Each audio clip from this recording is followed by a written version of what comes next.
Muito bem. Ok, vamos lá. Cadê? Tá aqui. Então vamos lá.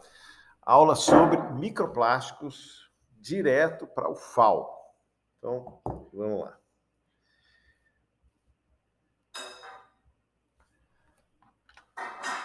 Primeira coisa, eu queria falar sobre algo que acontece no continente, que é a nossa relação meio esquisita com o lixo. A gente sabe que tem lugares que gerem o lixo muito bem, e a gente sabe que tem lugares que não gerem tão bem. Isso acontece em todos os países. Tem regiões que gerem melhor o lixo, tem regiões que nem tanto, e varia muito de país para país. Isso aqui é um efeito, é uma consequência de uma coisa muito comum, que é a chuva. Isso é só o que vocês veem, já vou falar do que vocês não veem. Então, isso aqui são alguns vídeos de lixo sendo transportado por chuvas anormais. E com as mudanças climáticas, isso está cada vez mais imprevisível e com rompantes de intensidade que são complicados a gente lidar. Em São Paulo, a gente tem bastante isso. E aqui é um rio de plástico no Líbano. Então, teve uma chuva e está aí o rio, um rio artificial, né? A água vazando aí pelas cidades. Já parou de chover, mas está aí o lixo de uma determinada região fluindo. A mesma coisa aqui na Índia. Aparentemente não tem nada, já estão vendo, né? Deixa eu voltar. Aqui, ó, tá bonitinho o rio, não está chovendo, mas choveu em outro lugar e olha o que aconteceu. Olha a quantidade de lixo que vem parar aqui. Loucura, né? Ó. E aqui na Guatemala, uma situação muito semelhante. Então chove num lugar, arrasta uma multidão de lixo e o pessoal vai vendo isso em outro lugar. Isso é o que a gente vê. Tem o que a gente não vê. E tem tudo isso que acaba indo parar no mar. Indo parar no mar, eles acabam... Então, a gente está falando de macroplástico. A aula é sobre microplástico. A gente vai chegar lá. Mas o macroplástico acaba indo parar no mar. E aqui é uma figura que mostra os giros. Os giros são um tipo de evento aquático que é a confluência, que é fruto da confluência das correntes, dos ventos. E aí você tem esses giros que acabam concentrando as coisas que boiam. E aí o que está em vermelho, eu arrumei essa figura que eu achei bonitinha, mas o que está em vermelho não é o giro principal. O giro principal é esse, que está no Pacífico, que está entre a costa oeste dos Estados Unidos e a costa leste asiática. Bom, a Ásia só tem a costa leste. Aqui, só para vocês terem uma noção de como se forma, isso aqui é uma brincadeira bem legal. Deixa eu só ter certeza se está gravando direitinho, está tudo certo. Isso aqui é uma animação que vocês pegam nesse endereço aqui, que é da NASA. Esse endereço, eu não lembro o nome, mas é um departamento de visualização de dados. Então, eles ajudam a tornar as informações científicas mais visualizáveis. São vários temas, e eles têm esse sobre os giros. O que eles fizeram?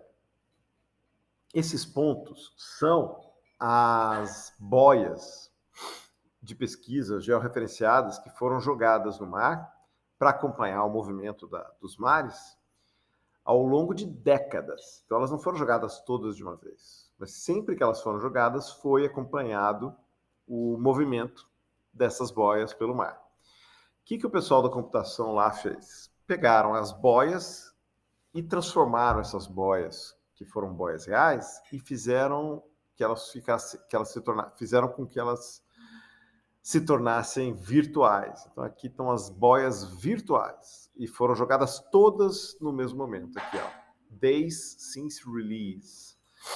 Está aqui no canto esquerdo. Eu acho que a minha imagem vai cobrir, mas aqui onde vocês estão vendo a minha cara, está falando. Eu vou fazer uma narração para vocês. Dias desde a liberação. Então, eu dou play, ó, começa. Então, todas foram soltas no mesmo momento. Então, agora já tem 300 dias. agora já foram 500 dias, agora já foram 700 dias, e por aí foi, tá vendo? Acumula nessa região, nos giros. Olha só que legal, vocês que estão em Alagoas, olha aqui. Olha o que acontece no litoral do Nordeste. Nada. Lá não fica. Você vê que o que passa, passa e vai embora.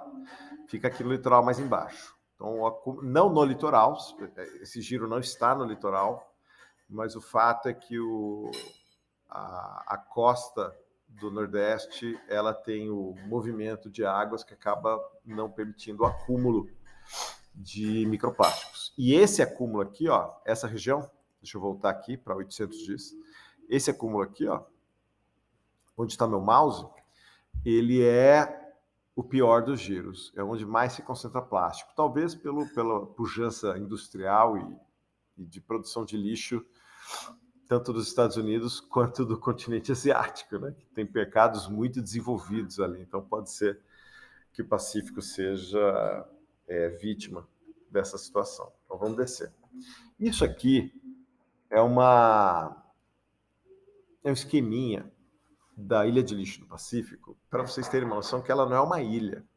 Ela não fica acima do mar. Tem muitas representações, tem foto que vocês vão encontrar no Google Images, que não são precisas, não são acuradas. Então, é problemático. Você imaginar que tem uma ilha lá. Em alemão, eles usam um termo que é para tapete, Teppich, Müllteppich, se eu não me engano. Em italiano é... não lembro italiano. Em inglês é patch, que é tipo um band-aid, né? Que é tipo uma camada que está cobrindo outra. Então, são coisas mais bidimensionais. Quando você fala em ilha, eu não gosto, porque ilha dá a impressão que é tridimensional, e não é. E eu vou mostrar para vocês por quê. Mas uma coisa interessante demorou muito tempo para a gente ver essa ilha de lixo do Pacífico, porque como o mar está em movimento, você ocupa uma faixa abaixo da superfície. Para a gente poder ver hoje essa sujeira, quando o mar está mais calmo, precisa ter muito lixo. E tem muito lixo lá. E aí que tem um problema interessante. Aqui tem 2 subgiros, porque ele gira, mas ele tem como uma elipse quase. Você tem aqui um acúmulo do subgiro na costa oeste americana e da costa asiática. O que acontece? Esses subgiros ficam nas extremidades e o resto do giro gira. Então, o que acontece? Parte dos resíduos desse lado vão para cá e parte vem para cá. Eu mostrando com o dedo aqui. Deixa eu mostrar com o mouse. Parte do lixo vem para cá e a outra parte vem para cá. O que vai acontecer é que tem toda uma biota associada ao plástico que está no mar. Ao plástico que está no solo, ao plástico que está no ar. Tem uma microbiota ou uma biota associada. E o que acontece é uma chuva de espécies invasoras. As espécies invasoras que estão aqui, que aguentam o tranco da viagem, acabam chegando aqui. É a mesma coisa da costa oeste para a costa asiática. Isso gera um problema ecológico. Bom, um passant, uma curiosidade, um desastre ambiental menos químico, mas vamos para a química. Bom, isso aqui é um filminho, uma apresentação que eu vi, eu fiz um print da tela, só de 2 flashes aqui.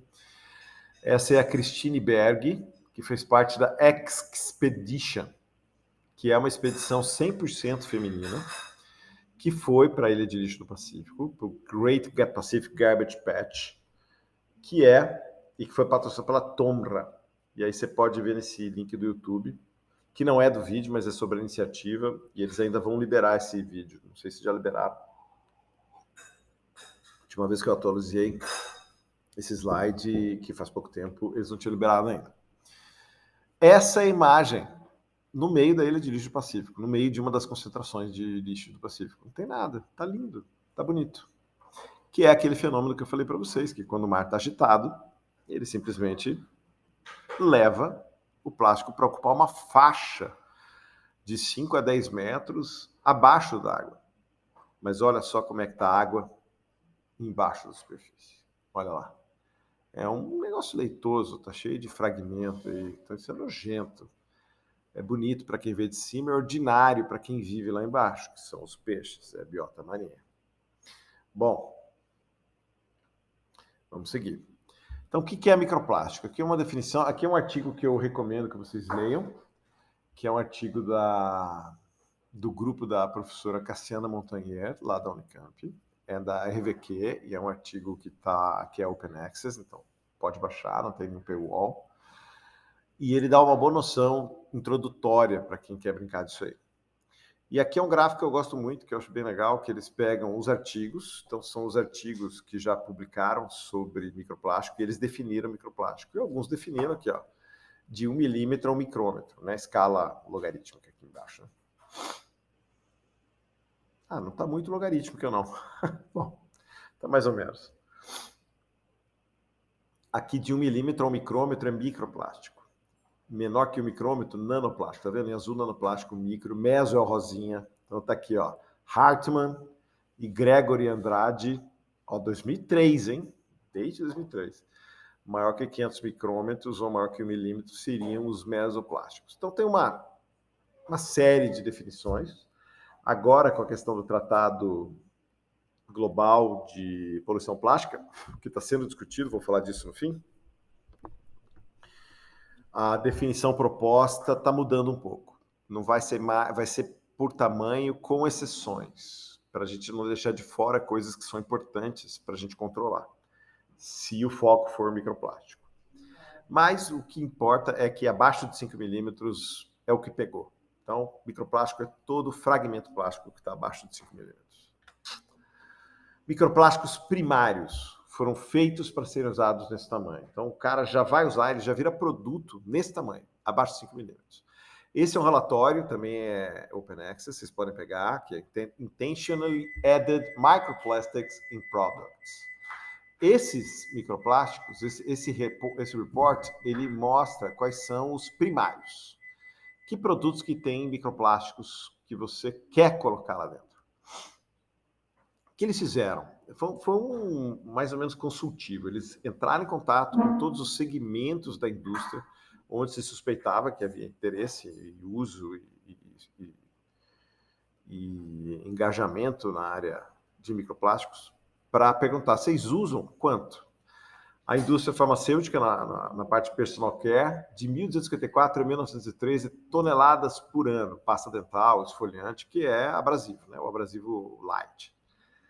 Tinta tem microfibra para diminuir a possibilidade de você ter uma fissurinha, dar textura, valorizar a cor.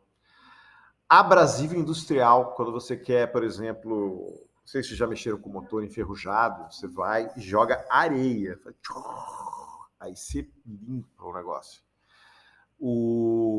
Quando você quer tirar alguma coisa de cima de alguma superfície, quer fazer um processo abrasivo, mas a superfície ela é frágil, você não usa areia, você usa plástico, você usa microplástico. E aí é o que acontece quando você tem, por exemplo, casco de navio, que tem aqueles bichinhos que grudam no casco do navio, ficam lá e ficam atrapalhando a hidrodinâmica do navio, e aí você gasta mais combustível. Mas você quer tirar aquilo, mas não quer tirar a tinta, porque a tinta protege o navio, você precisa daquela tinta. Você sempre vai dar um retoque, mas você quer não tirar aquela tinta, isso é caro. Então você usa um abrasivo moderado, então microplásticos entram nesses contextos.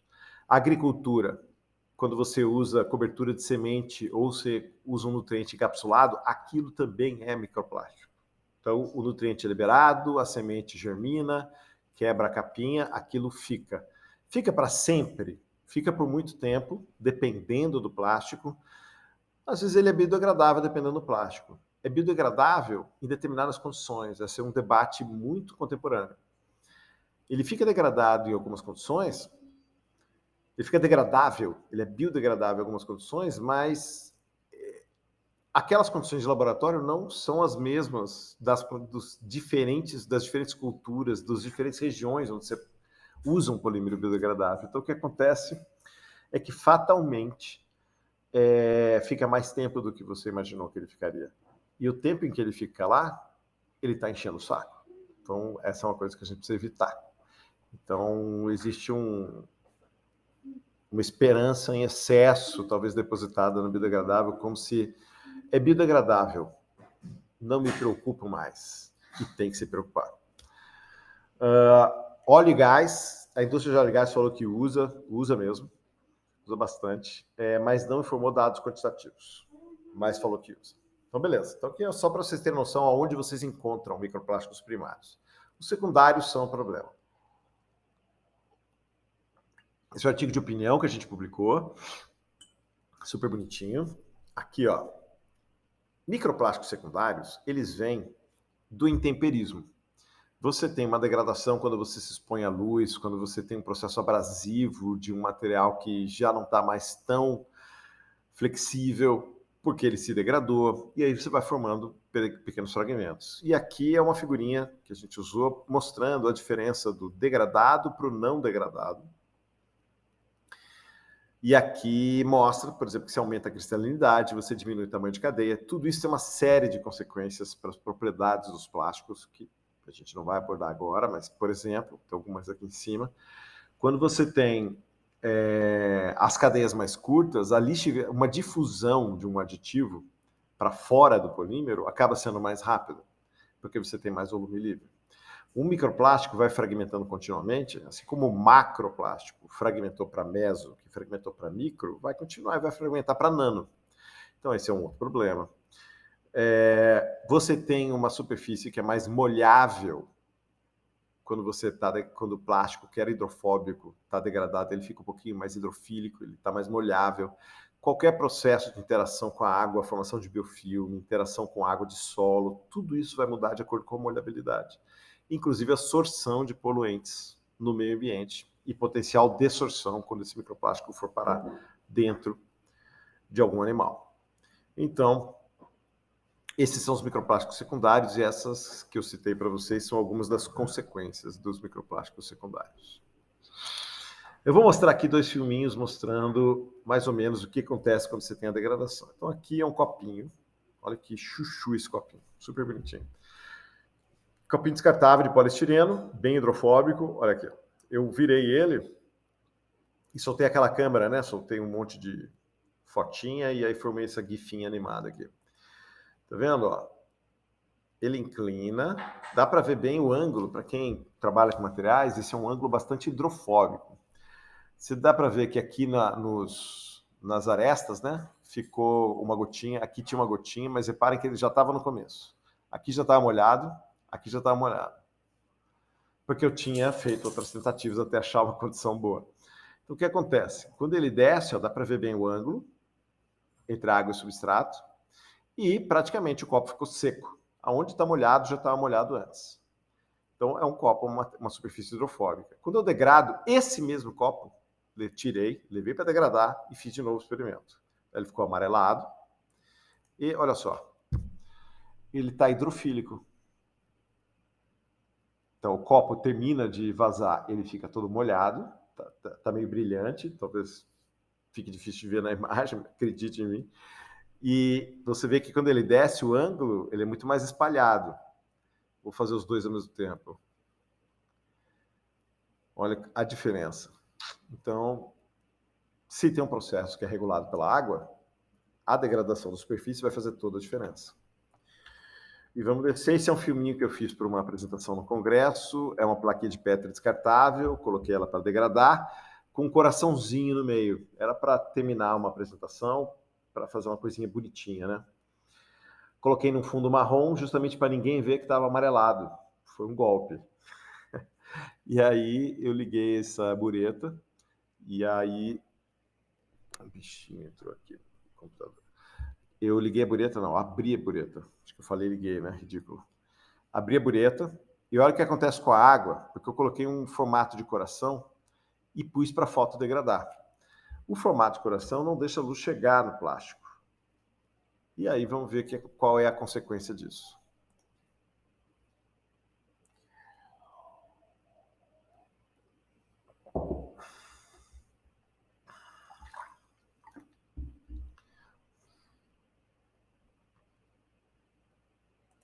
Vocês percebem? A água ocupa todo o espaço degradado e não vai para o espaço não degradado porque ele é hidrofóbico.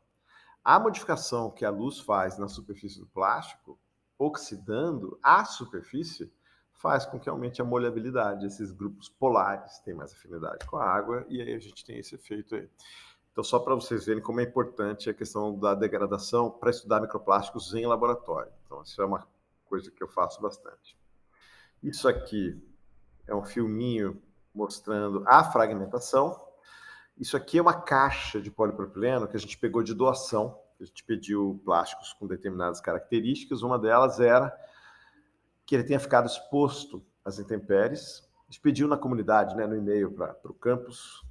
Quem tem plástico no quintal por muito tempo, tal. Então a ideia era pegar um plástico que tivesse sido exposto às intempéries, mas de maneira diferente. Então, um lado é mais exposto do que o outro. Então, um lado fica mais quebradiço do que o outro, ou que está meio enterrado. Então, a parte que está para cima degradou de um jeito, que está para baixo degradou de outro. E essa caixa ficou recebendo, era uma caixa organizadora de PP, de polipropileno, recebeu sol pela frente, a parte de trás muito pouco sol, por anos. Aí o que acontece? Isso aqui a gente cortou. Esse pedaço é da parte de trás, não está quebrando, tá vendo? Aí agora um pedaço da frente.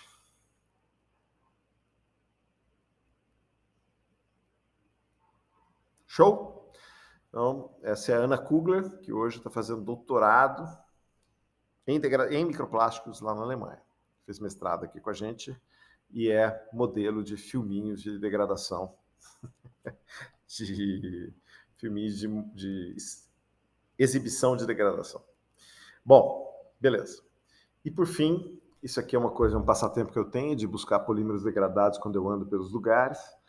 E isso aqui dá para ver bem um poste pintado. Essa pintura já está velha. Ela está degradada, formou essas fissuras. E o que eu gosto de chamar a atenção é os buracos que estão aí. São os buracos que tinha tinta e agora não tem mais. Essa tinta caiu. Essa tinta foi arrancada por vento, foi arrancada por fricção, alguém passando a mão, alguém colocando um cartaz e tirando, aí o adesivo acaba puxando a tinta. O fato é que ele não está mais onde ele devia estar e foi para o chão. Do chão, ele vai para o esgoto, do esgoto para o rio, do rio para o mar. Então, essa é uma origem, esse é um caminho dos microplásticos. Muito comum. Então, deixa eu falar sobre toxicidade. São dois trabalhos que eu vou mostrar para vocês. Um trabalho científico / extensionista, que é um trabalho do professor Hideshige Takada, da Universidade de Tóquio de Agricultura e Tecnologia. Ele tem um projeto que chama International Pellet Watch. Ele teve a seguinte ideia: galera, peguem aí plástico na praia de vocês, pellets, não qualquer plástico. Pellet é essa bolinha que a gente usa para comercializar plástico. Essa bolinha vai virar cofrinho, vai virar xícara, vai virar caneco, vai virar tudo, uma garrafa. Então é o modo como a gente comercializa plástico. Esses pellets são encontrados no meio ambiente. O que acontece? Ele pede para mandar, ele pega, separa em grupos, faz uma extração, passa no cromatógrafo e fala, aqui tem fulano, ciclano, beltrano, um monte de coisa. Aqui, por exemplo, é o resultado para DDT. Então, cada barra dessa é um lugar onde foi encontrado microplástico. E aqui, por exemplo, no Quênia, tinha 21 nanograma por grama de pellet, preto, DDT, cinza, DDD, branco, DDE, que são os metabólitos do DDT. Albânia, 1.061 nanogramas por grama de pellet. 1.061 nanogramas são 1 micrograma por grama de pellet. De DDT, DDD ou DDE.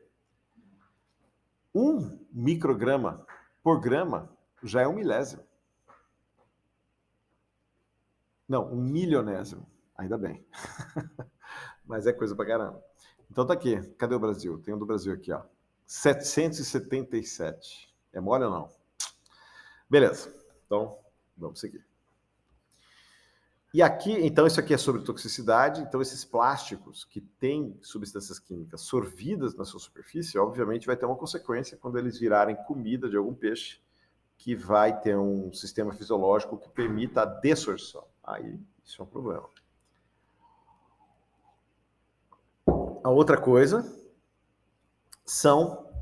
é esse paper aqui, que é uma revisão crítica sobre microplásticos e peixes, os efeitos dos microplásticos nos peixes. Espera aí.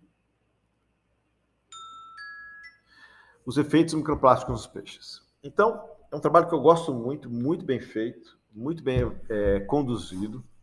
Eles pegaram 40 e poucos papers e tiveram algumas centenas de endpoints nos papers. Então, a primeira coisa que eles fizeram foi mapear o estudo. Então, tem peixe aqui, por exemplo, onívoro, 45%, carnívoro, 43%, herbívoro, plantívoro. Tem de água doce, de água salgada, de ambos, água doce e salgada, adulto, larva, juvenil, desconhecido. É um relaxo não colocar isso, uma informação crucial dessa no paper, né? Mas beleza, tipo de microplástico, tipo de formato e o modo como foram expostos. Aí eles pegaram os papers todos e organizaram a bagunça. E aí foi muito legal. Esse é um modelo que o pessoal de ecologia usa com alguma frequência, né? De você separar por clusters de propriedade ou de tipo de efeito e depois explodir. A explosão fica mais legal. Então aqui, ó, microbioma, sistema alimentar excretório, comportamental, neuromuscular e sensorial, circulatório e respiratório, fitness, sistema imune e metabolismo. O que eles fizeram? Verdinho não rolou a diferença no endpoint. Vermelhinho rolou a diferença no endpoint. Bastante, 100%. E aqui o gradiente de cor, ok? Número de endpoints, 10. Bolinha pequena, 50, 100. Então tá aqui, ó.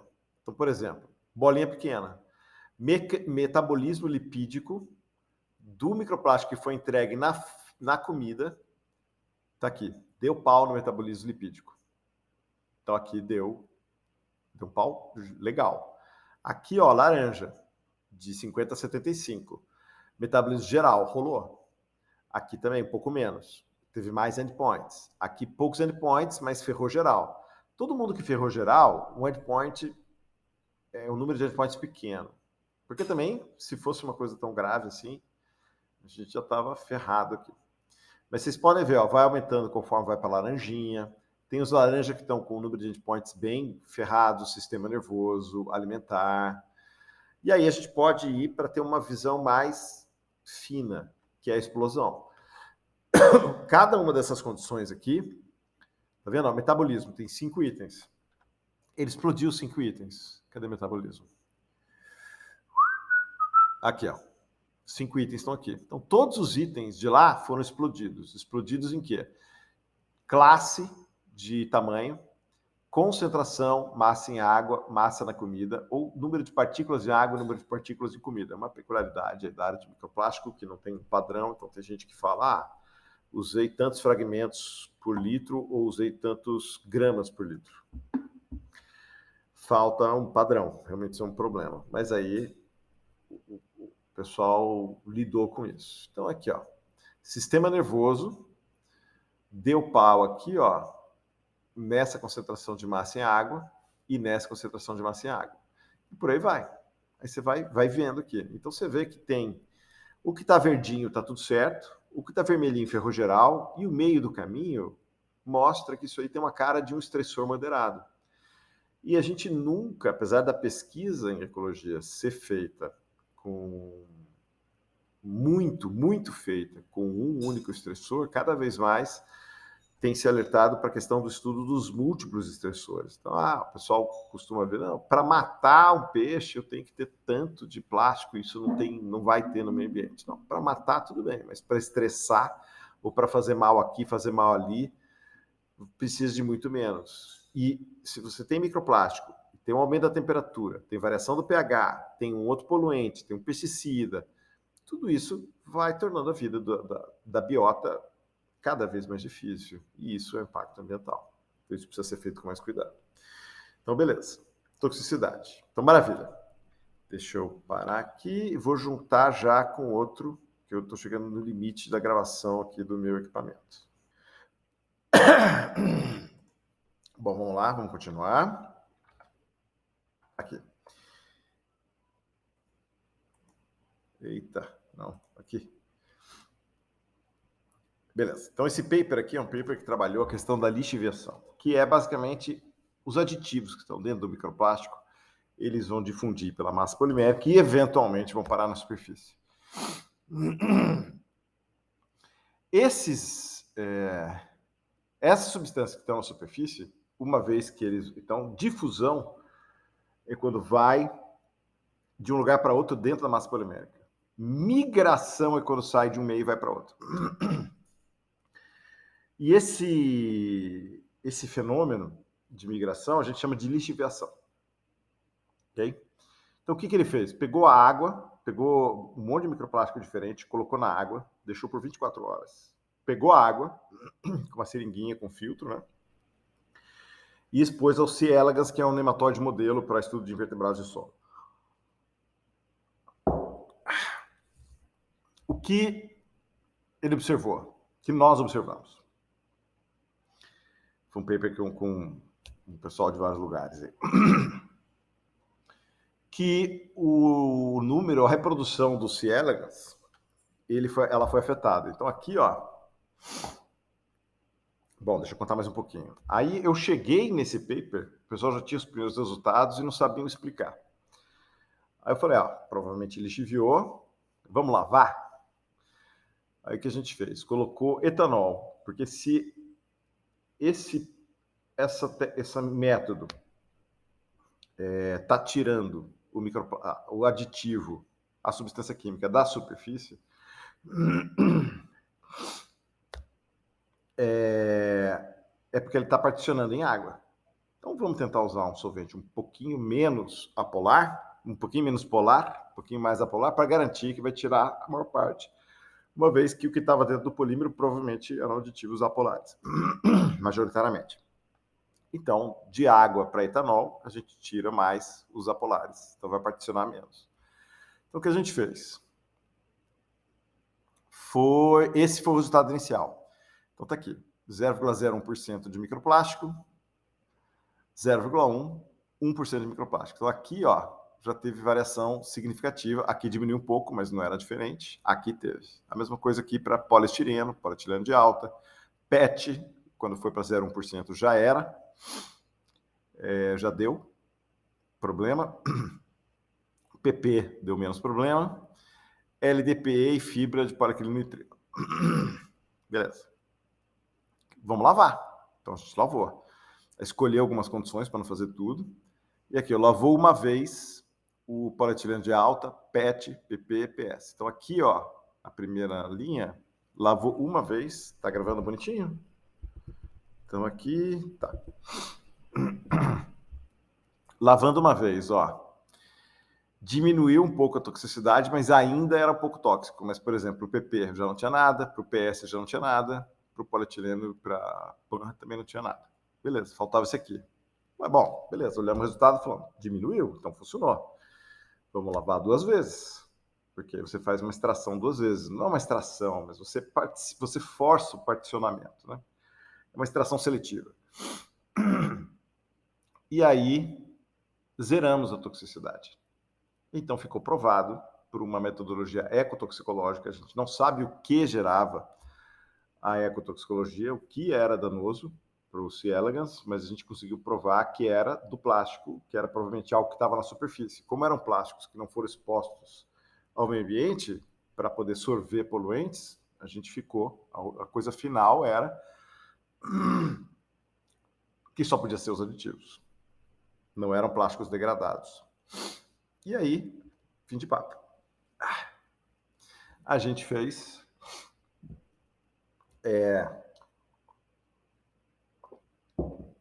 um outro experimento. Falei fim de papo, mas não era fim de papo. Então aqui, beleza, matamos a questão de que lixivia. E aqui a gente fez uma outra coisa, que foi pegar o plástico lavado e expôs a ciclos de seco molhado. Depois de 6 dias, depois de 12 dias, depois de 18 dias, tá vendo? Então, aqui era o extraído, né? O lavado, e esse é o plástico que não foi lavado. Então já tinha toxicidade, a toxicidade foi aumentando. Vai ficando menor, porque vai tendo menor porcentagem de reprodução. Esse era o critério. E aqui, ó, tá aqui, ó. Esse é o lavado, que não tinha toxicidade nenhuma, depois de 6 dias, depois de 12 tinha alguma toxicidade, depois de 18 tinha muita toxicidade. Tanto quanto os outros. Foi o tempo que demorou para lixiviar o que tinha dentro, porque a gente lavou a superfície e ele voltou a sair. Então, esse foi um resultado bem bonito, bem legal. E a gente mostrou o efeito da lixiviação. Então, é a culpa do aditivo nesse caso específico.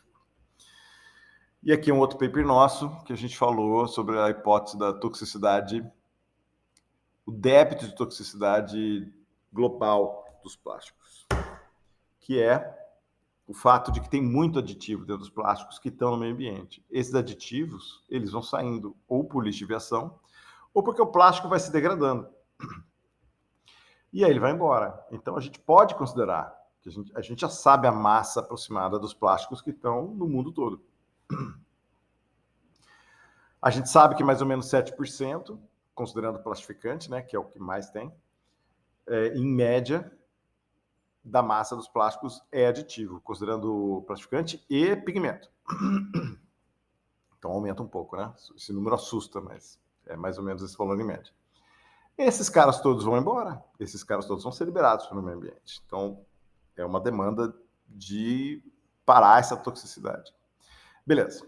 E aí, por fim, em relação à toxicidade, tem os POPs, que é o Protocolo de Estocolmo, que é o poluente orgânico persistente, que a sigla em português é POP, em inglês é a mesma.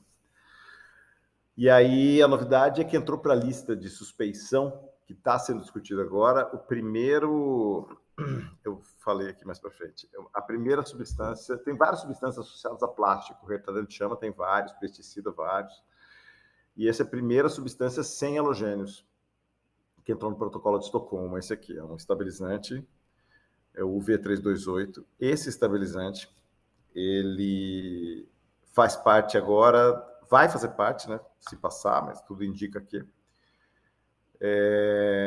para ter uma proposta de possível banimento. São 3 possibilidades quando você entra no protocolo de Estocolmo. Ou você elimina, é o anexo A, ou você restringe o anexo B, ou você precisa reduzir a liberação não intencional dessa substância, que pode acontecer mesmo que você não queira, por uma série de fatores. E aí a gente já tem o DDT, por exemplo, anexo B. Ele tem que ser restrito, tem situações em que você não evita ele. Eu achei que evitava, mas tem situação que você não evita. Esses caras aqui de cima do anexo A, todos têm que ser eliminados. O protocolo de Estocolmo manda tirar.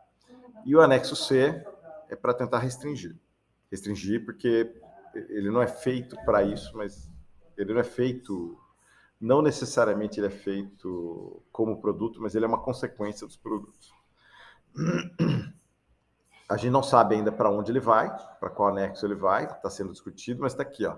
São as 6 substâncias: declorano plus, metoxiclor, clorpirifos, parafina clorinada, os PFCAs e o V328, está aqui. E aqui está a fichinha deles, se vocês entrarem no site do Protocolo de Estocolmo, vocês vão ver com mais detalhes, onde usa, por que deu problema, por que ele está na lista, os problemas potenciais que eles têm, e aí acaba entrando no Protocolo de Estocolmo.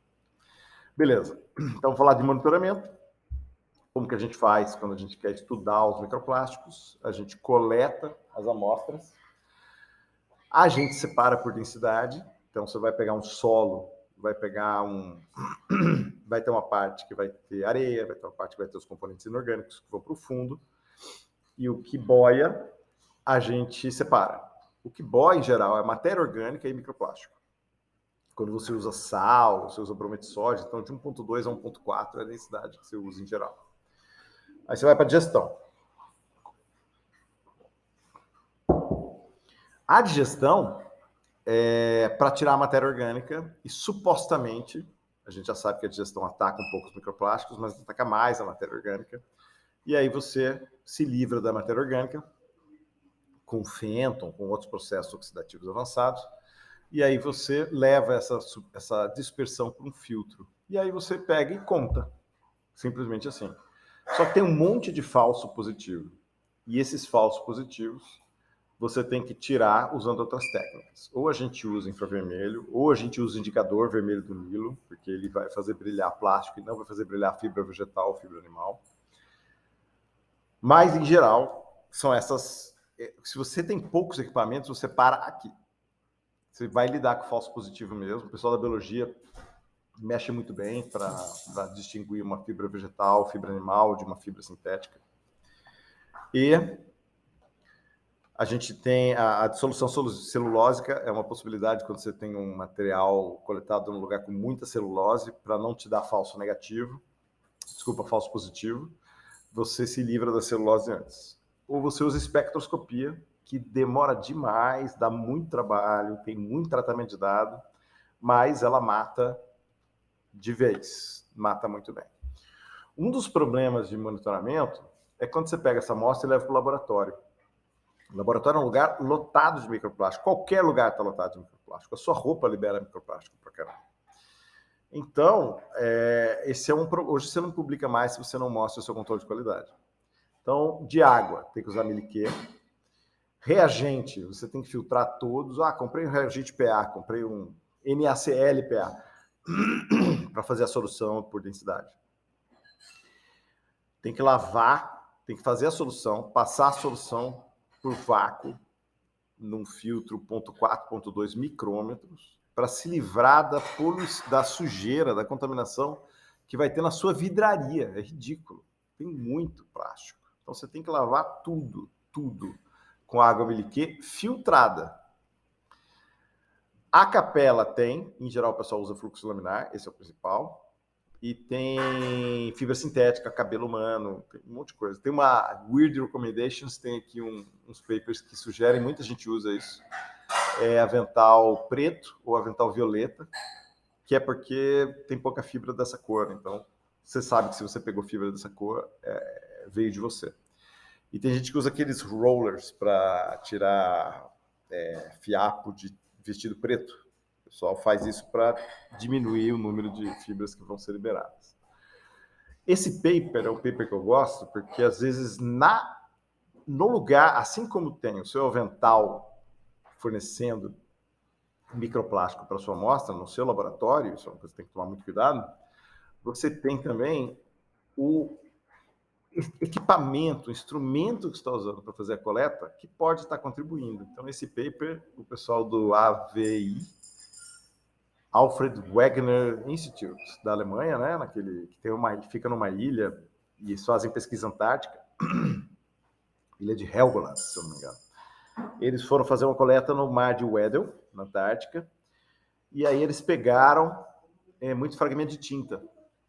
E eles ficaram assim, mas esse fragmento de tinta veio do continente, veio do resto do mundo, ou veio do meu barco? E tá aqui a resposta, veio do meu barco. 11% dos fragmentos eram do barco. Então, era uma contaminação. Então, isso você tem que levar em consideração também. E eu gosto de falar desses papers aqui, que é para vocês terem uma noção do cuidado que a gente tem que ter quando vai fazer uma análise de microplástico, porque o controle tem que ser rigorosíssimo. Então, por exemplo, aqui, polietileno terefitalato e policarbonato em fezes de adultos e crianças. Então, como é que você coleta isso de maneira que você não vai ter a contaminação da roupa da criança que está fornecendo as fezes, por exemplo? Então, você tem que ter todo um cuidado. Agora, recente, não está aqui nessa apresentação, mas aqui, de 2 semanas atrás, acharam microplásticos em leite humano.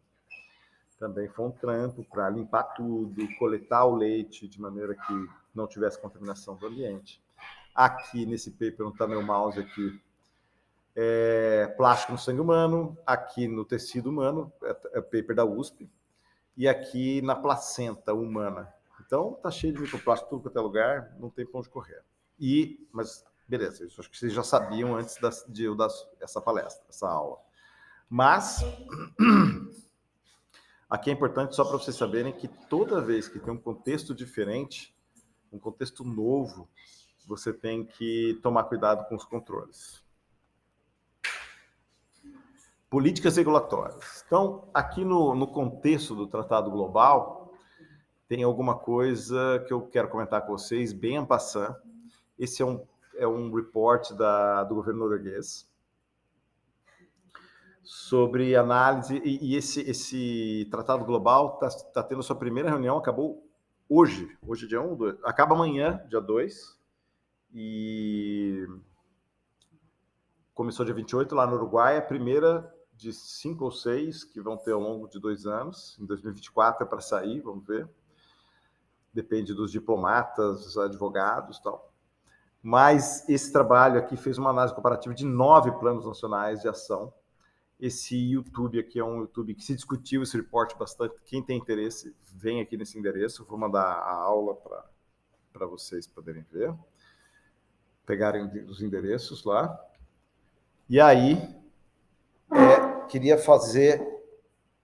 mostrar para vocês algumas seleções que eu fiz desse report. Então, os planos são da Austrália, Canadá, Chile, China, França, Gana, Indonésia, Suécia e Vanuatu. Vanuatu é aquela ilha que está quase desaparecendo por causa do nível do mar. Então, framing, o que eles estão vendo? Então, aqui, olhando, ó, você pode ver circularidade Canadá e Chile,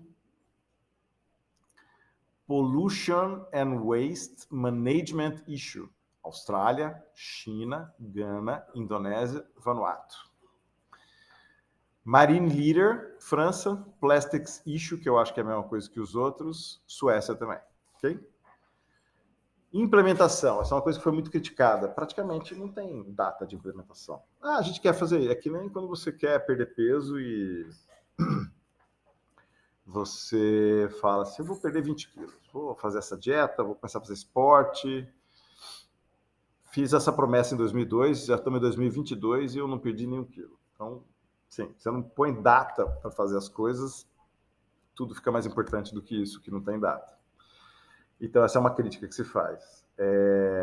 Reporting requirements, isso é muito importante, isso não foi colocado para a indústria, porque tem vários stakeholders. Tem que colocar todo mundo no jogo. Não é questão de culpar fulano, culpar ciclano, mas isso é um problema da sociedade civil, dos governos, das indústrias. Todo mundo tem que pôr. E está aqui, ó, Austrália, Chile, França, Gana e Suécia, não tem nada de demanda para as indústrias reportarem o que tem sido feito do lado delas. E essa é uma coisa interessantíssima também. SUP, o que é mesmo? Single Use Plastics. Estou tentando lembrar aqui que é. Eu sei que são os plásticos descartáveis, mas em inglês é Single Use Plastics. Todos os 9, de alguma maneira, vão banir plásticos descartáveis. Então, essa é uma tendência. Essa é uma coisa legal de você saber.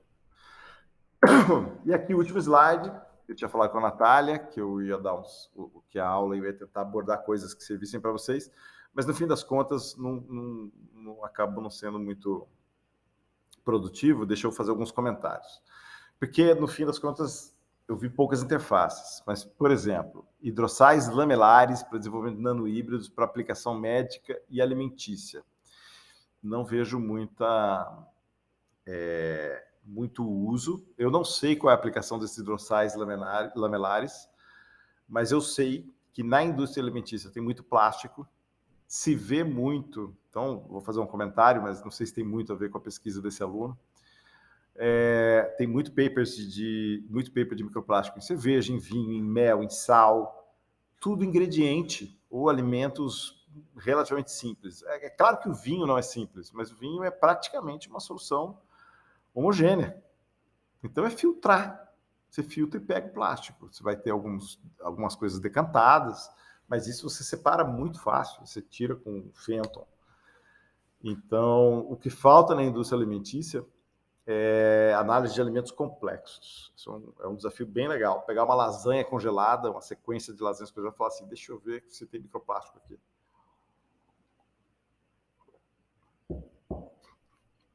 Nanocarreadores. E aí eu acho que eu tenho alguma coisa para falar sobre esses dois últimos itens. Os 2 itens seguintes. Sistema de biopolímeros e um sistema lipossomal para carrear extratos bioativos de ultramentosa. E aplicação nanotecnológica na área de alimentos, provavelmente com base na ação biocida das nanopartículas. Eu acho que eu comentei ano passado na aula, mas vou comentar com mais cuidado agora. biopolímeros e nanopartículas tem que ser visto com algum cuidado, porque a gente faz uma nanopartícula de algum polímero e se é um biodegradável, a gente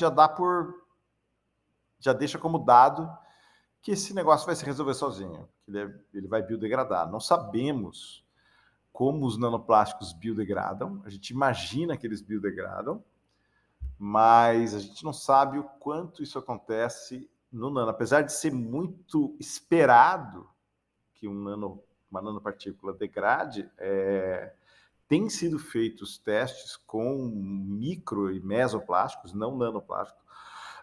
Essa área está engatinhando ainda.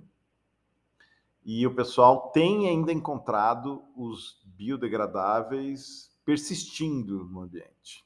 Então, essa é uma coisa. Então, se é um biopolímero não necessariamente é biodegradável, mas se é um biopolímero e se é biodegradável também, essa é uma área. O quanto, além do esperado, o microplástico de um biodegradável vai persistir no meio ambiente? Essa é uma pergunta que o pessoal tem tentado responder. E nanopartículas é um mistério, nanoplásticos são mistérios. A gente vê alguma coisa de nanoplástico no laboratório, mas a gente não consegue monitorar nanoplásticos ainda no meio ambiente. Então, isso é uma coisa legal. Mas se alguém está fazendo um desenvolvimento tecnológico, o que eu sugeriria é tentar incluir algum experimento para ver se o que você considera que vai ser biodegradado, que não vai ser um problema no futuro, se realmente não é. Se você já tem técnicas de medida para acompanhar as nanopartículas em algum experimento, por que não adicionar um experimento para ver se essas nanopartículas, no caso de nanopartículas feitas de polímeros, o quanto elas estão durando em determinados contextos. Sob o ponto de vista de poluição plástica e na área de microplásticos e nanoplásticos, é uma pergunta ainda com pouca resposta. Vale a pena pesquisar isso, tá bom? Valeu, até mais. Acho que o último slide é de perguntas.